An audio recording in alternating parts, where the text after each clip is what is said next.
नमस्कार मित्रांनो, मी आपला शेळके वकील.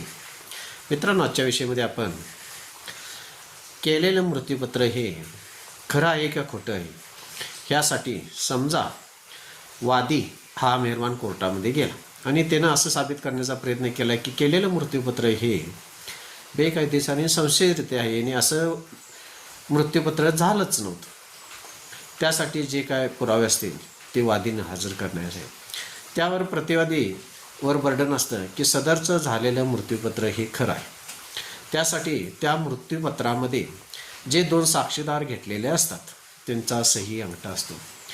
त्यांना सदर दाव्यामध्ये तपासणं अतिशय गरजेचं असतं. त्यावेळेस ते ठरतं की मृत्यूपत्र खरं आहे की खोटं आहे. त्यानंतर महत्त्वाचा मुद्दा आहे, त्यामध्ये मानसिक स्थितीबद्दल डॉक्टरांचं दाखला किंवा सर्टिफिकेट असतं, ते पण तपासणं गरजेचं असते. त्यानुसारच मेहरबान कोर्ट साक्षी पुरावे बघून मृत्यूपत्र खरं की खोटं हे ठरवित असतं. नमस्कार मित्रांनो, माझ्या चॅनलला जर आपण सबस्क्राईब केलं नसेल तर सबस्क्राईब आणि लाईक करावं आणि अशीच थोडी माहिती आपण कायद्याच्या दृष्टिकोनातून समजून घ्यावी. नमस्कार.